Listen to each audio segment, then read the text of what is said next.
Sad što se zajebamo, kuće stvarno otišlo u kurac. Šta ti jebote?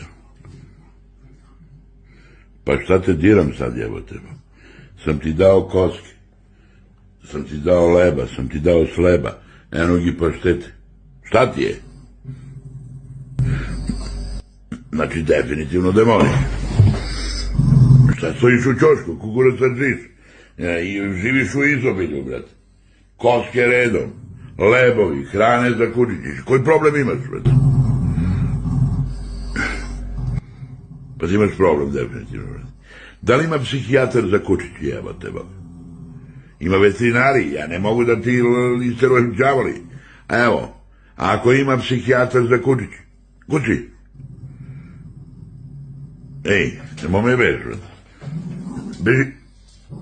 Beži što dalje. Beži od mene, ne prilazi jebem ti. Dobro, sve u redu, brate, neću te diram. Sve okej, mani me. Jebem ti čukelu.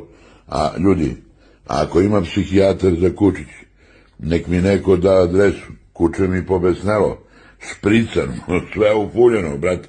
Ima neki demoni u njega. Ne znam šta mu je. Šta ti je jebote? Imaš problemi. Znači, ponovo mora da se uvodi da ideš kod psihijatra ili psihologa na terapiju, brate. Pa ja ne znam drugo šta ti radim, brate. Pa ništa, izvini, molim te, ja moram te lečim, brate. Pa ja bi ga jaki prebaci, brate. Pa prebaci totalni, brate. Znači ti od ovolike koske, jebem ti. Od ovoliki lebovi. Od ovolike hrane. Evo na patos redom bacam ti pune kese ovo za kučić. Ja ne znam šta da ti radim više. Pa kako te lečim, brate? Pa ja bi ga imaš fobiju, brate. Hoćeš da te s Mickey Mouse izlečim, brate.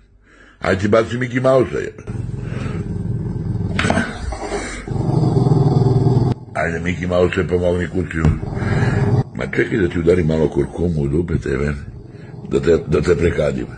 Aleluja. Ajde, kurkumo. Ajde, izleči kućija. Beži.